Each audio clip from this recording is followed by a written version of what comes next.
triumphant grin, extended 2 fingers in the shape of scissors. Wait, Van had thrown scissors and Ben had thrown rock. Rock crushes scissors. Yet Van looked victorious and Ben looked utterly defeated. Dang it! Ben exclaimed, dropping his hand in frustration. How do you always beat me? Van chuckled, leaning forward with the confidence of a seasoned strategist. Because you always pick scissors, Van stated matter-of-factly. Ben blinked, confusion washing over his face as he realized his mistake in the heat of the moment. He had meant to throw rock, but habit had betrayed him. Of course I do, Van continued, tapping his temple lightly. It is my system. He looked at Ben expectantly. So you will tell her? Ben slumped against the counter, defeated by his own predictable nature. Yeah, fine, he mumbled, though his heart was clearly not in the task. He paused, imagining the confrontation, and quickly changed his mind. No, I do not want to. You tell her, Cheyenne urged Ben, her voice dropping to a pleading whisper. Come on, you tell her. Please, please, please. Ben stood his ground, crossing his arms stubbornly. No, Ben, why should I tell her?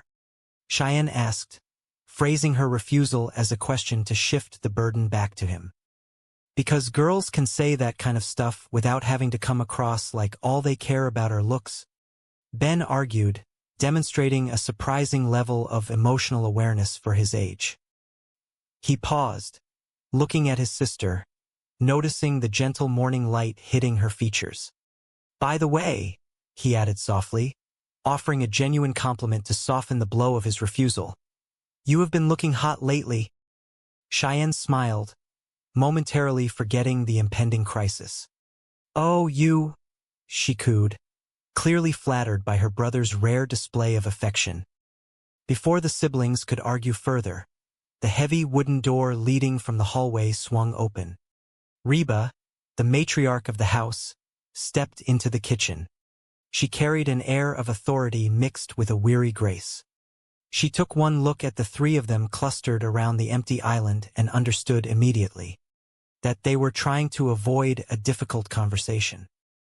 Look, sweetie, why do I not tell her?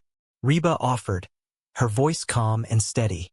She had spent years managing the emotional landscapes of this family, and she was not about to stop now. Cheyenne breathed a massive sigh of relief, her shoulders dropping visibly. Thank you, she said, her voice filled with profound gratitude. Just then, the front door rattled, and Barbara Jean burst into the house with the energy of a localized tornado.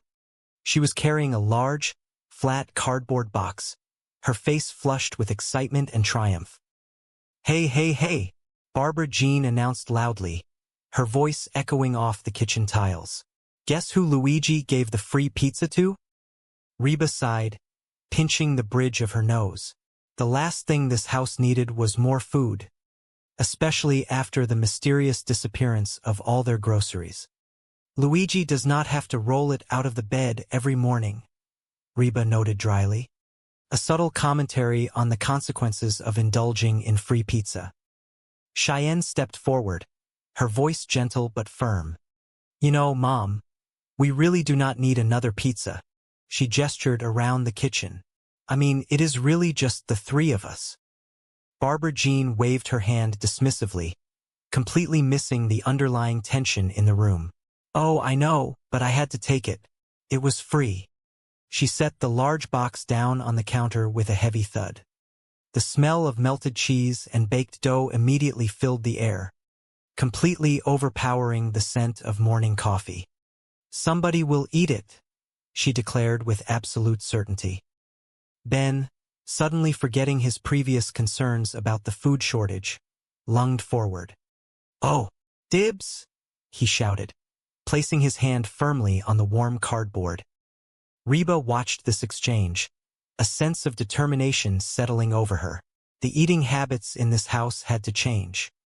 It was no longer just about the missing groceries.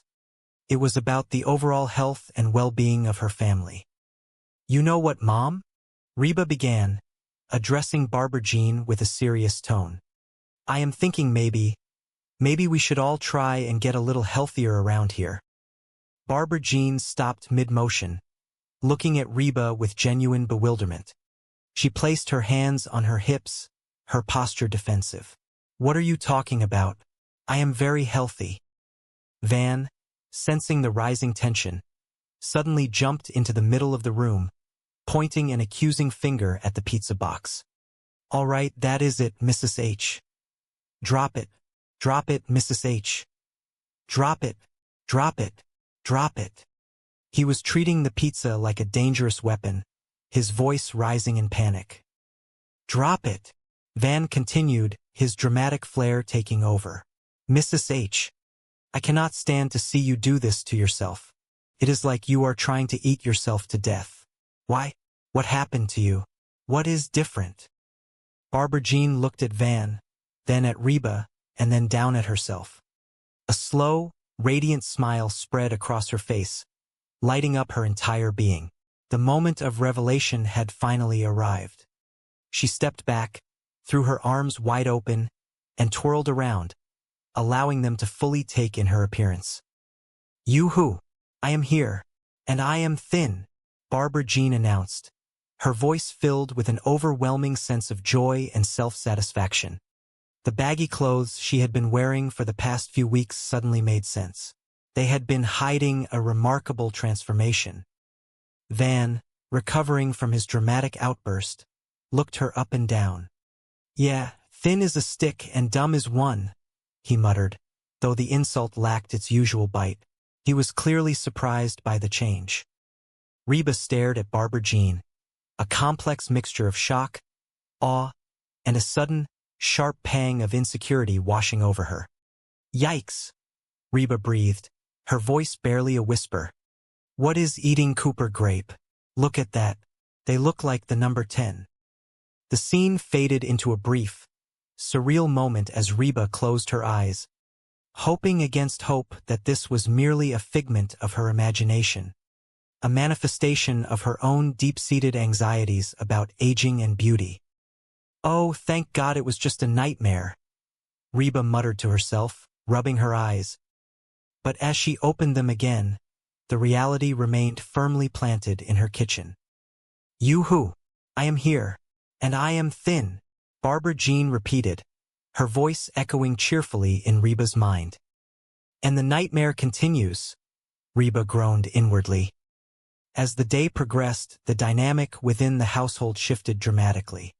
Reba found herself retreating into a defensive posture, determined to reclaim her position not just as the head of the household, but as a woman who was in control of her own physical destiny.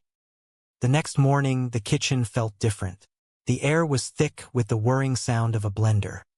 Reba stood at the counter, intensely focused on a concoction of kale, spinach, protein powder, and various obscure berries. Ben trudged into the kitchen, his eyes half closed, his hair sticking up in multiple directions. He smelled the earthy aroma of the blender and frowned deeply. Mom, make us some pancakes, he requested, his voice thick with sleep. Reba turned off the blender with a sharp click. She poured the thick, green liquid into a tall glass, her expression resolute. No, I am making everyone a power smoothie. And this afternoon, I am taking a power walk. Ben stared at the green sludge in Reba's glass, completely unappetized. Power walk? He repeated skeptically. Van walked in just in time to hear the exchange. He chuckled, grabbing a mug for coffee. Oh, forget your power cane, he teased Reba gently. Cheyenne followed closely behind him, always ready to defend her mother. Van, that is not nice, she scolded him lightly. Mom does aerobics. Van raised his hands in mock surrender. She could shatter her hip, he joked, pointing out the intensity with which Reba was suddenly approaching physical fitness. Reba took a slow, deliberate sip of her smoothie, forcing herself not to grimace at the chalky taste. And yet, in the blink of an eye, I can make you both homeless, she stated calmly. reminding them of who ultimately held the power in the house.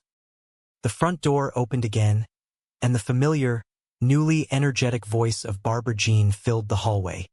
"Hey, everybody," she called out.